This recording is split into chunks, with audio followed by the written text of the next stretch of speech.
नमस्कार, मैं संजय प्रभाकर। दोस्तों, आज एक ऐसी खबर की एनालिसिस जिसने पूरे देश का ध्यान खींचा होगा और इस पर आने वाले दिनों में सियासत गरमाएगी। क्योंकि देखिए, इसमें सरकार को अदालत से सीधा तगड़ा झटका लगा है।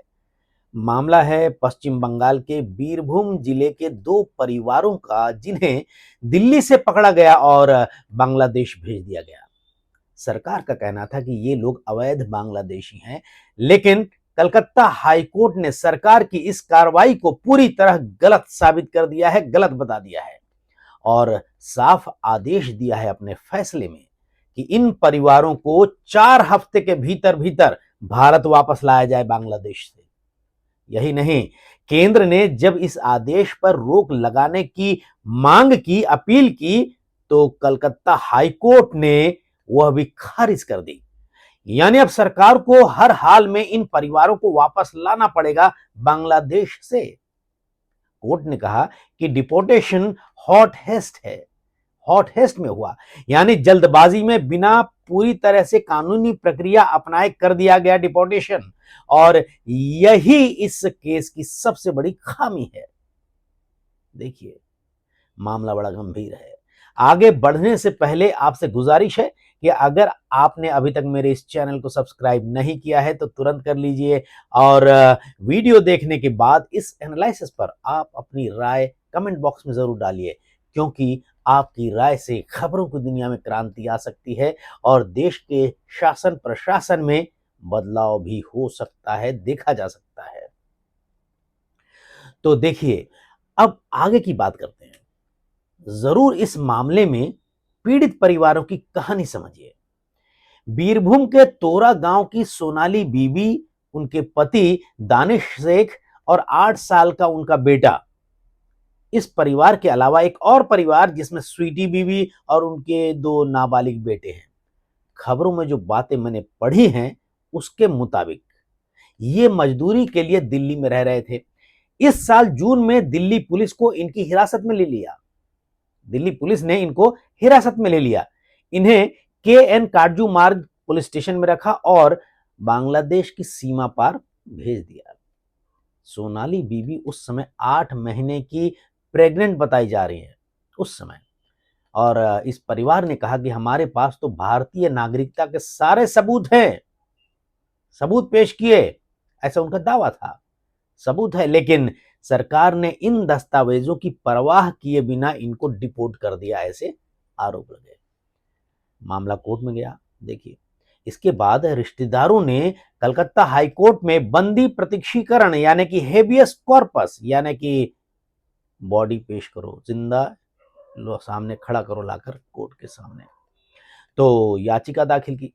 जस्टिस तब्रत चक्रवर्ती और जस्टिस ऋतुव्रत कुमार मित्रा की डिवीजन बेंच ने इस मामले की सुनवाई की और पाया कि केंद्र सरकार ने जल्दबाजी में डिपोर्टेशन का आदेश दिया। कोर्ट ने साफ कहा कि hot haste to deport renders the order bad in law, यानी इस तरह की कार्रवाई कानून की नजर में टिकती नहीं है, गलत है। नतीजा यह हुआ कि हाई कोर्ट ने डिपोर्टेशन का आदेश रद्द कर दिया सरकार का, और सरकार को 4 हफ्ते का समय देकर कहा कि दोनों परिवारों को पश्चिम बंगाल वापस लाओ। अब यहां सवाल उठता यह है कि आखिर सरकार फेल क्यों हो गई इस मामले में। पहला सवाल यही है कि क्या केंद्र सरकार या दिल्ली पुलिस इन परिवारों के खिलाफ पुख्ता सबूत पेश नहीं कर पाई अदालत में कि वे बांग्लादेशी हैं, भारतीय नागरिक हैं ही नहीं। दूसरा सवाल, जब परिवार ने नागरिकता से जुड़े कागजात हाजिर किए तो उन डॉक्यूमेंट्स को सरकार क्यों गलत साबित नहीं कर सकी। तीसरा सवाल, कि जब अदालत ने बार बार ड्यू प्रोसेस यानी कानूनी प्रक्रिया के पालन पर जोर दिया, तो क्या सरकार ने फॉरेनर्स ट्रिब्यूनल जैसे प्रक्रिया अपनाए? नहीं अपनाए। उसके अपनाए बिना ही जल्दबाजी में इन्हें क्यों धकेल दिया, क्यों भेज दिया बांग्लादेश?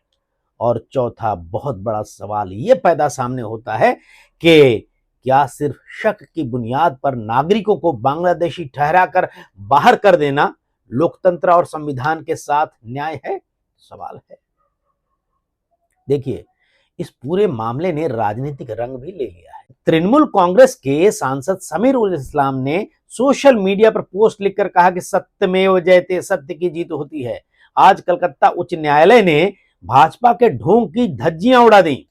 बीरभूम निवासी गर्भवती प्रेग्नेंट सोनाली खातून और 5 अन्य जिनमें बच्चे भी शामिल हैं, उनको बांग्लादेशी नागरिक बताने की कोशिशों को झूठ साबित कर दिया, झूठ साबित हुई अदालत में। यह बंगाल की जीत है। भाजपा की बंगाली विरोधी और गरीब विरोधी नीति को करारा झटका है। ये टीएमसी के सांसद जो हैं उन्होंने लिखा।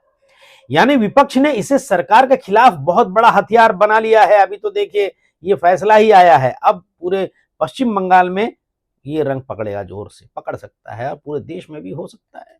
अब मीडिया में कैसे खबर छपी वो भी देख लीजिए। हिंदी मीडिया ने इस मामले को प्रमुखता से कवर किया। आज तक ने लिखा, भारतीयों को बांग्लादेशी बताकर किया डिपोर्ट, अब हाईकोर्ट का केंद्र को निर्देश, 4 हफ्ते में वापस लाओ। दैनिक जागरण ने भी हेडलाइन दी, 4 हफ्ते में भारत वापस लाओ, सोनाली बीवी को बांग्लादेश भेजने पर कलकत्ता हाईकोर्ट की सख्त टिप्पणी। हिंदुस्तान ने लिखा, सोनाली को 4 हफ्ते में भारत वापस लाए केंद्र हाईकोर्ट। अब अंग्रेजी मीडिया पर नजर डालिए, English media. The Indian Express ने अपनी हेडलाइन दी, acted in hot haste, bring them back in 4 weeks, Calcutta high court to centre on 2 families pushed into Bangladesh. वहीं द टाइम्स ऑफ इंडिया ने क्या लिखा, इस खबर की हेडलाइन देखिए, high court rules deportation illegal, centre told to bring back families from Bangladesh in a month, stay plea dismissed. यानी देश के बड़े बड़े अखबारों और चैनलों ने इस खबर को तवज्जो दी।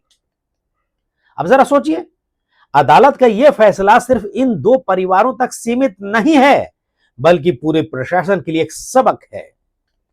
अदालत ने कहा कि किसी को भी देश से बाहर निकालना है तो पूरी कानूनी प्रक्रिया का पालन करना होगा।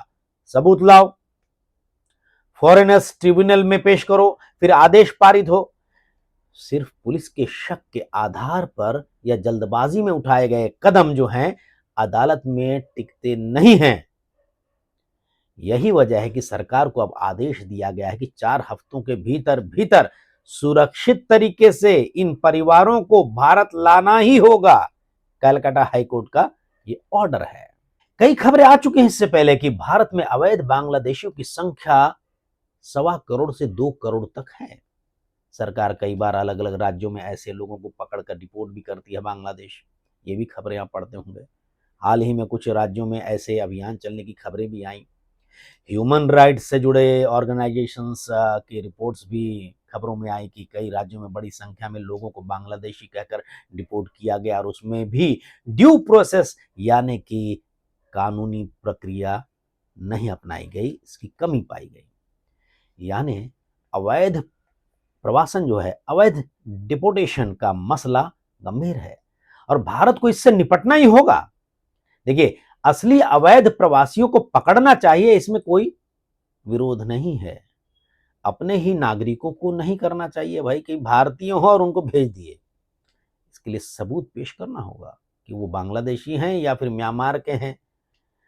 अगर नागरिकों को बिना सबूत, बिना पुख्ता सबूत बांग्लादेश भेज दिया जाएगा तो अदालत हर बार सरकार को फटकार तो लगाएगी। देखिए, पूरा मसला है नागरिकता से जुड़े सबूतों का।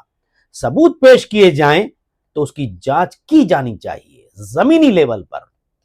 बहरहाल देखिए, इस पूरे मामले का निचोड़ यही निकलता है कि कलकत्ता हाईकोर्ट ने सरकार को साफ साफ बता दिया है कि देश की सुरक्षा तो जरूरी है, लेकिन मनमानी नहीं चलेगी।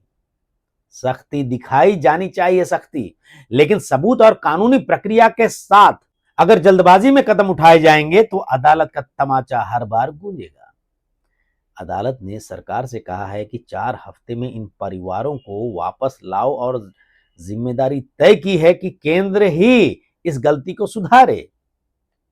जनता भी यही सवाल पूछना चाहती है, जानना चाहती होगी, क्या सरकार असली बांग्लादेशियों के खिलाफ सबूतों के साथ कार्रवाई कर रही है या अपने ही नागरिकों को भाषा के आधार पर बिना वजह बांग्लादेश का रास्ता दिखा रही है। अब देखना यह होगा कि आने वाले दिनों में केंद्र सरकार इस आदेश का पालन कैसे करती है या फिर भविष्य में एसओपी यानी स्टैंडर्ड ऑपरेटिंग प्रोसीजर को इतना मजबूत बना पाएगी या नहीं? और क्या इस ताजा मामले में भारत सरकार कलकत्ता हाईकोर्ट के फैसले, इस आदेश के खिलाफ सुप्रीम कोर्ट का दरवाजा खटखटाएगी? देखिए, वहां भी इस बात के पक्के सबूत पेश करने होंगे जिससे यह साबित हो सके कि ये दोनों परिवार जो भेजे गए, जो मामला अभी हाईकोर्ट से फैसला आया है कलकत्ता का, ये परिवार जो है वो भारतीय नहीं है बल्कि बांग्लादेशी है। भारतीय नहीं है ये साबित करना होगा उनको। तो इस खबर पर, इस एनालिसिस पर आप अपनी राय जरूर दीजिएगा। नमस्कार।